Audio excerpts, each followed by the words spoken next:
ट्रस्टतर्फे आपल्या सगळ्यांचं हार्दिक स्वागत. आजचा दिवस माझी मैत्रिणींसाठी फार महत्त्वाचा आहे, कारण आपला एक जो मंगळवारचा कट्टा हा एक उपक्रम चालू झाला, त्याचा आजचा दुसरा वर्धापन दिन आहे. आणि त्यामुळे आजच्या ह्या विशेष कार्यक्रमामध्ये आपण सर्वजणी आपल्या विशेष पाहुण्यांचं स्वागत करूया. प्रोफेसर अनिल झणकर, कृपा करून सुचित्रा साठे आणि आपल्या सगळ्यांचे लाडके निवेदक महाराष्ट्राचे लाडके, आपल्या सर्वांचे लाडके आणि महाराष्ट्राचे लाडके निवेदक माझी मैत्रीण ट्रस्टतर्फे बरेच उपक्रम चालू असतात, हे आपल्या सगळ्यांना माहीत आहेच. सो मंगळवारचा कट्टा हा त्यातला एक उपक्रम की जो दर महिन्याच्या चौथ्या मंगळवारी काहीतरी आपल्याला सगळ्यांना नवीन माहिती हवी या उद्देशाने 2 वर्षापूर्वी शैलाताईंनी चालू केला होता. वेगवेगळ्या समाजातल्या स्तरात ज्या यशस्वी व्यक्ती आहेत त्यांना बोलवून त्यांच्याकडून त्यांच्या कार्याची माहिती करून घेणं हा या कट्ट्याचा मुख्य उद्देश आहे. आणि त्या दृष्टीने आज आपले पाहुणे आपल्याला जे काही नवीन सांगतील ते देखील अतिशय लोभप्रद आणि उपयोगी आपल्यासाठी ठरणार आहे. ह्या मंगळवारच्या कट्ट्याच्या व्यतिरिक्त आपल्याला सर्वांना माहीत आहेच की माझी मैत्रिणींच्या तर्फे वेगवेगळे उपक्रम चालू राहतात, ज्यातून बायकांना नवीन नवीन संधी मिळू शकतील. विमेन्स एम्पॉवरमेंट हे जे आपण म्हणतो की समाजातल्या काही स्तरातल्या बायकांना सेल्फ एम्प्लॉयमेंटची अपॉर्च्युनिटी देणं, हा त्यातला एक महत्त्वाचा उद्देश आहे. आणि म्हणून घडीच्या पोळ्या, थालीपीठाची भाजणी किंवा अनेक अशा वेगवेगळ्या गोष्टींमध्ये माझी मैत्रिणीतर्फे पुढाकार घेतला जातो, बायकांना मदत केली जाते. आपल्याला आणखी एक महत्त्वाची गोष्ट जी मी पाहुण्यांना सांगू इच्छिते की आपल्यामध्ये जे मराठी पुस्तकं नवीन नवीन वाचण्याची संधी आम्हाला मिळावी यासाठी ग्रंथपेटी आपुल्या दारी हा उपक्रम जो नाशिकमधून चालू केला जातो विनायक मराठे यांचा आहे. तर त्यांची ग्रंथपेटी देखील आम्ही इथे आणतो आणि बहुतेक सगळ्या आपल्या सभासद महिला दर महिन्याला नवीन नवीन पुस्तकं वाचण्याचा लाभ घेतात. आणि तो अतिशय उत्तम उपक्रम आहे, कारण पुष्कळ वेळा असं होतं की नवीन प्रकाशित झालेली पुस्तकं आपल्याला दरवेळेला वाचायला मिळतातच असं नाही. आणि त्या दृष्टीने ग्रंथपेटी हे अतिशय पॉप्युलर झालेलं आहे सभासदांमध्ये. आणि तसंच दिवाळी अंक वाचण्यासाठी सुद्धा एक मिनिएचर लायब्ररी चालू केलेली आहे शैलाताईंनी, आणि आम्ही एक 50-60 दिवाळी अंक इथे ठेवतो आणि जवळजवळ दर आठवड्याला काहीतरी नवीन वाचायला मिळावं त्या दृष्टीने देखील महिलांच्या आणि भगिनींच्यासाठी हा उपक्रम चालू आहे. तर माझी मैत्रीण हा ट्रस्ट आपल्या सगळ्यांच्या सदिच्छेने चालू राहिलेला आहे. आणि आपल्याला जर काही आणखी मदत करायची असेल तर आज देखील बाहेर ऑपॉर्च्युनिटी आहे की काहीतरी मदत करायची, पूर्णपणे ऐच्छिक गोष्ट आहे. आता आपण आपल्या पाहुण्यांचं स्वागत केलेलंच आहे. मी एक थोडक्यात ओळख करून देते. प्रोफेसर अनिल झणकर अतिशय नावाजलेलं व्यक्तिमत्व आहे. फिल्म इन्स्टिट्यूटमध्ये त्यांनी शिकले आणि त्यानंतर त्यांनी तिथे अध्यापन पण केलं. पण गेले पुष्कळ वर्ष ते फ्रीलान्स काम करतात आणि फिल्म मेकिंग ह्याच्या बऱ्याचशा वेगवेगळ्या गोष्टींमध्ये त्यांचा पुढाकार असतो. निर्माते, दिग्दर्शक, एडिटिंग आणि रायटिंग अशा बऱ्याच ह्याच्यामध्ये अनिल झणकरांनी काम केलेलं आहे. त्यांच्या 21 शॉर्ट फिल्म्स प्रदर्शित झालेल्या आहेत आणि त्या व्यतिरिक्त पुष्कळ डॉक्युमेंटरीज आणि लघुपट आणि अशा गोष्टीसुद्धा त्यांच्या नावावर क्रेडिट आहेत, ज्याच्यामध्ये 2 राष्ट्रीय सन्मान पुरस्कार त्यांना मिळालेले आहेत. एक सिनेमांच्या कथांबद्दल आणि दुसरं म्हणजे सिनेमांच्या पुस्तकांमध्ये त्यांनी काही कॉन्ट्रीब्युशन्स केल्यात, त्याच्याबद्दल त्यांना ते 2 राष्ट्रीय पुरस्कार मिळालेले आहेत. त्यांचं हे कार्य फक्त अध्यापन आणि फिल्म्स करणं ह्याच्या पुरतंच मर्यादित नाही आहे. त्यांनी इंटरनॅशनल बॅकलॉरिएट आणि CBSE या 2 अभ्यासक्रमांसाठी मीडिया आणि फिल्म रिलेटेड अभ्यासक्रम चालू केलेले जे भारतामध्ये त्याही पहिल्यांदा सुरुवात झाली आणि त्याचा हजारो विद्यार्थी लाभ घेत आहेत. सो त्या दृष्टीने सुद्धा त्यांची अतिशय महत्त्वाचं योगदान शैक्षणिक क्षेत्राला मिळालेलं आहे. गोव्यामध्ये 2010 साली जे इंटरनॅशनल फिल्म फेस्टिवल झालं त्याच्या ज्युरी पॅनलवर त्यांनी काम केलेलं आहे आणि वेगवेगळ्या स्तरांमध्ये जे काम चालू आहे. सध्या त्यांची MS स्वामीनाथन या सुप्रसिद्ध शास्त्रज्ञावर डॉक्युमेंटरी करणं चालू आहे आणि ती आपल्याला लवकरच बघायला मिळेल. याच्यामध्ये पुन्हा एकदा प्रोफेसर झणकरांचं आपण स्वागत करूया. आजच्या आपल्या दुसऱ्या पाहुण्या सुचित्रा साठे.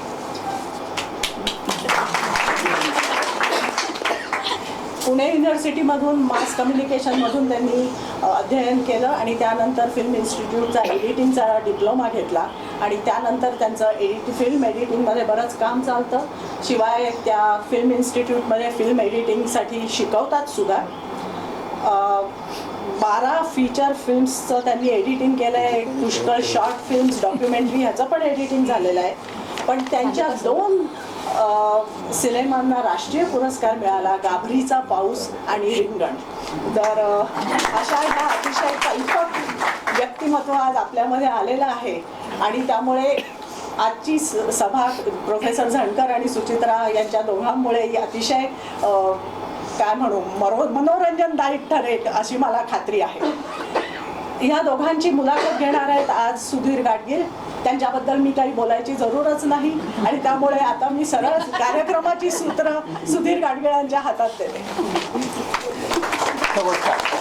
नंतर मी बसून बोलणार आहे. फक्त आता सुरुवात करताना उभं राहून बोलतो. माझी मैत्रीण म्हणजे ट्रस्टचं नाव वेगळं, माझी मैत्रीण शैलालीमय, तिच्या विशेष आग्रहामुळे तिचे अनेक उपक्रम मला डेक्कन क्वीनपासून माहिती असल्यामुळे मी तातडीनं याच्या कार्यक्रमाला होकार दिला. मी कालपर्यंत बाहेरच होतो आणि या दोघांची भेट माझी झाली नव्हती, म्हणून आपण वेळेत उपस्थित असूनही आम्ही 5 मिनटं किमान तयारी करता म्हणून आतमध्ये आपला जास्त वेळ घेतला, त्याबद्दल क्षमस्व. या कार्यक्रमामध्ये बोलत असताना त्यांची ओळख सविस्तर फार उत्तम पद्धतीने त्यांनी करून दिलेलीच आहे. मी फक्त या दोघांच्या केलेल्या कामातली काही नावं सांगतो म्हणजे आपल्यापैकी ज्यांनी पाहिलं आहे त्यांना अंदाज येईल. उदाहरणार्थ अनिल झणकर यांनी धनंजयराव गाडगीळ आणि नंदू नाटेकर यांच्यावर त्यांनी केलेल्या डॉक्युमेंटरीजपैकी या 2 डॉक्युमेंटरीज खूप गाजल्यात आणि स्टुडिओ सिस्टीम या विषयावरची डॉक्युमेंटरी गाजलेली आहे. त्याचप्रमाणे त्यांची 2 पुस्तकं आहेत, त्यातल्या एकाला अवॉर्ड आहे. एका पुस्तकाचं नाव आहे सिनेमाची गोष्ट आणि दुसरं मुघले आझम. सुचित्रा मास कम्युनिकेशन आणि सर्व गोष्टी तुमच्यापर्यंत पोहोचलेल्याच आहेत, पण मुख्यत्वे फिल्म इन्स्टिट्यूटमध्ये टेलिव्हिजनचा जो कोर्स आहे तिथे एडिटिंग शिकवणारे आहेत. मला वाटतं एडिटिंग शिकवणारी पहिली महिला नाही शिकवणारी माझ्या माहितीप्रमाणे रेणू होती. त्याचं सर्वात लक्षात आपल्यापैकी असेल तर म्हणजे गाभरीचा पाऊस, त्याचं एडिटिंग त्यांनी केलेलं आहे. नॅशनल अवॉर्ड रिंगण या सिनेमाला मिळालं आणि इतर ज्या त्यांनी उल्लेख केला बरेच त्यांचे फीचर फिल्म आहेत, पण त्यापैकी टाईम प्लीज, सलाम, मंगलाष्टक अशी काही नावं सांगता येतील. आता मी या दोघांकडे जाण्यापूर्वी उभा अशा करता होतो की मी मुळात आपण ज्या इथे एवढ्या मोजक्या पण चोखंदळ जाणकार पुणेकर मला बरेचसे यातले माहिती आहेत, त्यामुळे मी हे म्हणतोय चोखंदळ जाणकार वगैरे. नाही तर पुण्यातला माणूस पुण्यातल्याच माणसाची बुद्धीवरनं ओळख नाही देत करून, म्हणजे एवढी रॉयलपणा नसतो. पण मी अस्सल पुणेकर असूनही करून देतो, कारण मला माहिती आहेत एकेकाच्या कर्तृत्वाच्या कहाण्या. तर मी आपल्यातल्या काही जणांना विचारणार आहे की तुम्हाला काय विचारणार ते विचारतानाच विचारतो. कोणालाही मी थेट या ठिकाणी तुम्ही सांगा तुम्हाला आतापर्यंत पाहिलेला बेस्ट आवडलेला सिनेमा. अस्तू. वा. मोहना कशे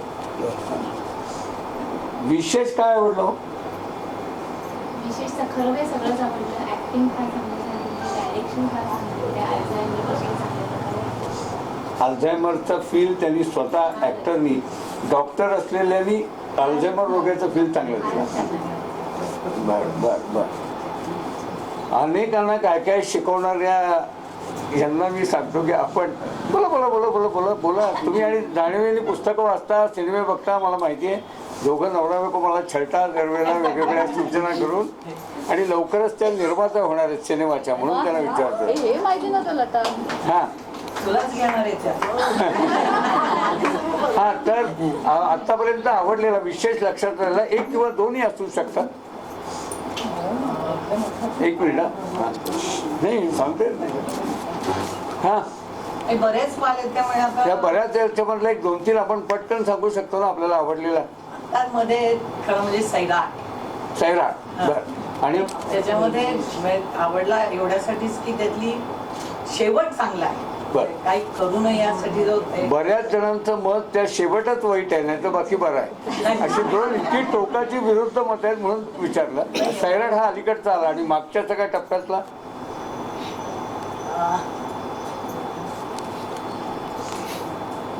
कुठलाही याने मराठीत पाहिजे असं नाही हिंदीही सांगितलं तरी चालेल.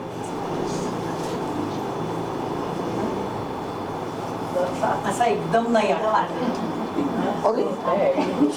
सिनेमा आपले पाहिलेले कितीतरी नाही आठवले. हा कळत ना कळत एक मी आता सांगितलं आणि कळत ना कळत येस स्मिता तळवलकर येस विक्रम गोखले कशामुळे आवडला. तो स्मिता ताईंच्या डिरेक्शनमुळे जास्त आवडला. अच्छा अच्छा आपण सिनेमा बघताना पूर्णपणे त्या सिनेमात झोकून दिलेलं असतं. Yes. संपल्यावर काय डिरेक्शन आहे काय डिरेक्शन आहे याचा विचार करतो का पाहत असताना डिरेक्शन बरं चाललंय ना असं विचार संपल्यावर ते काय वाटलं की एकंदर त्यांनी जो डिरेक्शन मस्त वाटलं म्हणजे काय वाटलं कॉमन आपण रसिक आहोत सगळे माझ्या सकट म्हणून विचारतो ना. नाही त्याच्यातलं त्या त्यांचं म्हणजे त्यांनी जे एकंदर स्त्रीवरचं हे दाखवलंय व्यक्तिमत्व ते जास्त आवडलं. आणि येस इट वॉज व्हेरी एक छान स्टोरी आणि छानपणे मांडली होती. पण म्हणजे बांधेसूद कथा असली आणि ती बांधेसूद, सलगपणे yes, मांडली yes, yes. तर तो उत्तम सिनेमा Yes. असं रसिक म्हणून प्रेक्षक म्हणून वाटतं. Yes. बरोबर Definitely. आपण सांगा तिकडे बघताय ते आपण मी अचानक पाय कोणी सडन मुद्दाम विचारतो कुठला आवडलेला कट्यार काय झालं अस्तित्व वा कशामुळे काहीतरी कारण असतं ना आपल्याला की अरे काय कोणा गाण्यामुळे फक्त भारतभूषणचे सुद्धा सिनेमे आवडले अजिबात अभिनय नसलेल्या कलावंताचे. नाही तब्बू आणि सुनील बर्वेची जी होणारी बायको असते तर त्या दोघींचे ॲटिट्यूड आणि विचार आवडले. म्हणजे त्या सिनेमातल्या व्यक्तिरेखा ज्या पद्धतीनं मांडलेल्या आहेत म्हणजे हे पुन्हा समीक्षा करायच्या भाषेतलं झालं तुम्ही आपल्या भाषेत सांगितलं त्या व्यक्तिरेखांची बांधणी उत्तम वाटली म्हणून तुम्हाला आवडला. अच्छा आपल्यापैकी उत्स्फूर्तपणे कोणी एखादं उभं राहून सांगू इच्छित आहे. साहिब बीबी और गुलाम.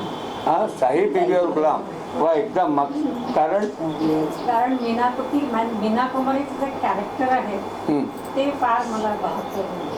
बर बर बर सफरिंग आता मीना कुमारीचं कॅरेक्टर भावतं ते स्क्रिप्ट रायटरनी त्या व्यक्तिरेखेची जी मांडणी केली त्यामुळे त्या मुळात मीना कुमारीचं व्यक्तिगत लाईफ आपल्याला माहिती असतं म्हणून मला विचारण्याचा हेतू अगदी स्वच्छ आहे की आपण रसिक प्रेक्षक आपण माझ्या सकट आपण त्यांच्या ज्या काही इमेजेस असतात त्या मनात ठेवून त्याने सहानुभूतीने किंवा रागाने दोन्ही यांनी त्यांच्याकडे बघतो का कसं बघतो कसं बघता आपण बघता हा म्हणजे मीना कुमारीच्या बद्दल असलेली एकूणातली सहानुभूती तिला तिच्याकडे खेचते. पण त्याच्यापेक्षा तिचं जे त्याचं कॅरेक्टर आहे ते जुन्या जमान्यातले सिनेमातलं कॅरेक्टर ओके बर आपण हात वर केला हा बसा बसा बसून मला कट्यार काळजात घुसली हे मी फार पूर्वीचं पण पाहिलेलं आहे नाटक आणि आता नवीन आहे तेही पाहिलेलं सिनेमा. अजूनपर्यंत जी पूर्वीचे मी पिक्चर्स किंवा नाटकं जी पाहिलेली आहेत म्हणजे बालगंधर्वापासून पाहिलेली आहेत तर त्या दृष्टीने आता त्यातली जी नवीन नाटकं होतात किंवा आपण आता सिनेमामध्ये जाते तर ते तेवढे मनाला पटत नाही. त्या पूर्वीचं जे ध्यानामध्ये येतं त्या लोकांची कामं आणि माध्यम जर पाहिलं तर हे इतकं सुंदर आहे कट्यार काळजात घुसली की गाण्यापासून ऍक्टिंग पासून म्हणजे असं त्याची कल्पनाच करवत नाही आणि दोघांची तुलनाही करू शकत नाही. ते त्या दृष्टीने ह्या दृष्टीने अत्यंत अप्रतिम. आपल्या पिढीतल्या मंडळींचं म्हणणं असं आहे ज्यांनी नाटक पाहिलंय तुम्हाला नवीन पिढीचं हे सिनेमा आवडतोय तो म्हणून आपल्याला विचारतो. त्यांचं म्हणणं असं आहे नाटकात एवढा व्हिलनिश बनवलेला नव्हता खान साहेब फार व्हिलनिश बनवला सिनेमा करता पटपटीत मांडणी करायला लागते. आपल्याला असं वाटलं एक मिनिट आपल्याला असं वाटलं मला नाही वाटलं, असं नाही वाटलं, बटबटीत वगैरे वाटलं नाही, करेक्ट वाटलं.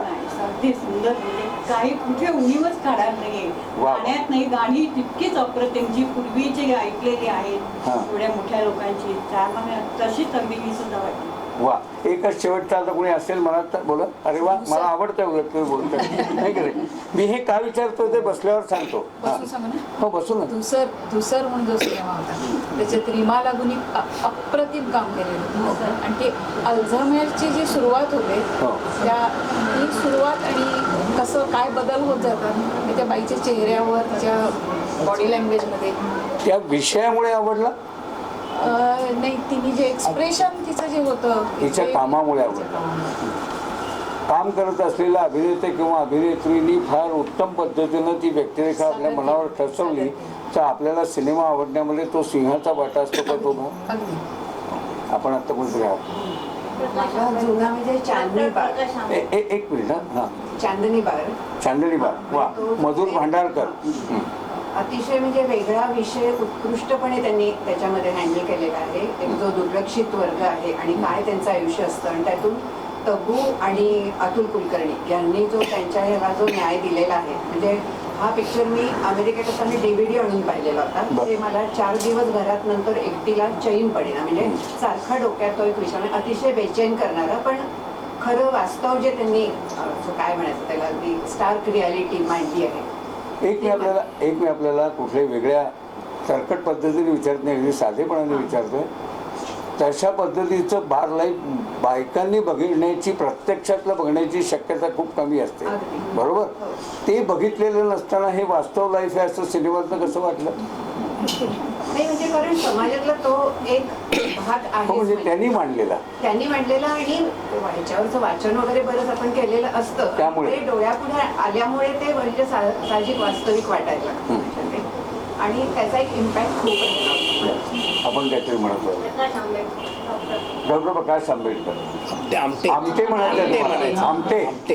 हा, कशामुळे? मूळ माणसाचीच एक नावलौकिक मनामध्ये रुजलेलं आहे त्यामुळे. नाही पण त्यांच्या सगळ्यांच्या भूमिका आणि हाताळणी विषयाची हाताळणी तुम्हाला सोनालीचं विशेषतः म्हणजे सोनालीचं काम खूप टचिंग आहे. तुम्हाला पाहताना असं नाही वाटलं की तुम्हाला नेहमीचा नाना आहे तोच पुन्हा तिथे नाना डोकवतो? मी तुम्हाला क्रॉस करण्याचा हेतू एवढाच आहे की तुम्ही सिनेमाकडे कशा पद्धतीनं बघता आहात. आजचा विषय आपला तो आहे म्हणून मी हे जाणून घेण्याचा प्रयत्न केला. अजिबात बोलायला उत्सुक नसलेल्या, चेहऱ्यावरही भाव दाखवत नसलेल्या साठ्यानं मी विचारणार की तुम्हाला आवडलेला कुठला? मला आवडलेला आईना. आईना. बरं. कशामुळे?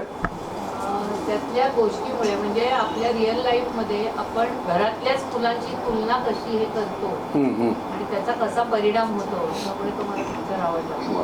की आपण काय करू नये पालकांनी ते त्याच्यातनं कळू शकतो. आणि शायला अरे मला नको विचारू. त्याला काय होतं? आयोजकांनी विषय ठेवला तेव्हा काही हेतू ठेवून असणार. मी ब्लँक असते माहितीये ना तुला हो, म्हणून काय कार्यक्रमात. तरी कुठला पाहिला कुठला गेल्या काही दिवसात? सगळे पाहिले. मग काय? सगळ्यांचा पिक्चर नाटकला बसल्यामुळे एक पिक्चर सगळे बघतो, सगळी नाटकं बघतो आणि LFIच्या आमच्या ग्रुपचे एवढे सगळे पाहिल्या मेंबर आहेत त्याच्यात. एवढे सगळे पाहिल्यानंतर जवळच्या मैत्रिणीनं तो परवा अप्रतिम होता असं कोणत्याबद्दल सांगावं असं वाटलं? तिने सैराटबद्दल बोलली. धन्यवाद. मी तुम्हाला सगळ्यांना एवढ्या करता छोटासा त्रास दिला. मला समजून घ्यायचं होतं की जनरली महिला मंडळांमधले विषय फार ठराविक साच्याचे असतात. आपल्या या महिला मंडळामधली सगळ्यांची जागरूकता लक्षात घेऊन आपल्यामध्ये हा जो वेगळ्या विषयावर आज गप्पा मारण्यासाठी आम्हाला आमंत्रित केला आहे, आम्हाला म्हणण्यापेक्षा या दोघांना बोलकं करण्याकरता हे बोलणारेच आणि मी त्यांना बोलकं करणारे हा जो विषय निवडला आहे, तर ह्या विषयाच्या वेगळेपण निवडल्याबद्दल आणि ते ऐकायला उत्सुक असल्याबद्दल आपल्या सगळ्यांना मनपूर्वक स्वागत. पण हे करत असताना तुम्ही एक प्रेक्षकच आहात, तर सिनेमाच्या प्रेक्षक असलेल्या तुम्ही ह्या सिनेमाकडे कशा पद्धतीने बघता हे तुमचा अंदाज आम्हाला आला. तर यांच्याशी बोलत असताना तुम्ही तुमच्या अंदाजापलीकडे जाऊन सिनेमा कशा पद्धतीने बघितला पाहिजे. आणि आपण सगळेजण आपल्या स्वतःला भरभरून सिनेमे पाहिले की रसिक असं म्हणत असतो. तर खरंच रसिकता म्हणजे खूप सिनेमे वरचेवर बघणं म्हणजे रसिकता आहे का सिनेमा जाणीवपूर्वक विशिष्ट पद्धतीनं बघणं म्हणजे रसिकता, हे आपल्यापर्यंत पोचावं म्हणून आधी आपल्याला जाणून घेण्याचा प्रयत्न केला. आणि आता या अनुषंगाने या दोघांना विचारणार आहे, तुला आवडलेला सिनेमा कुठला आणि तो का आवडला? एक असेल, दोन असेल, तीन असेल, उदाहरण देऊन सांगितलं तरी चालेल.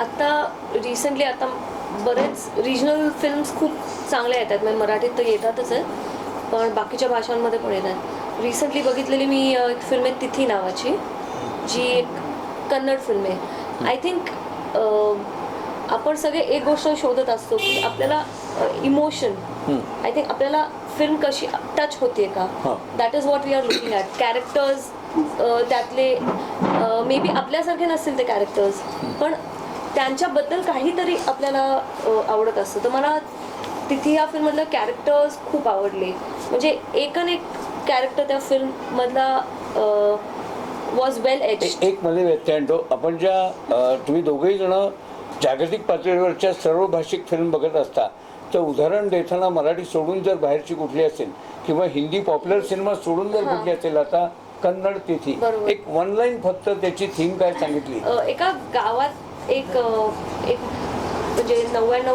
वर्षाचा माणूस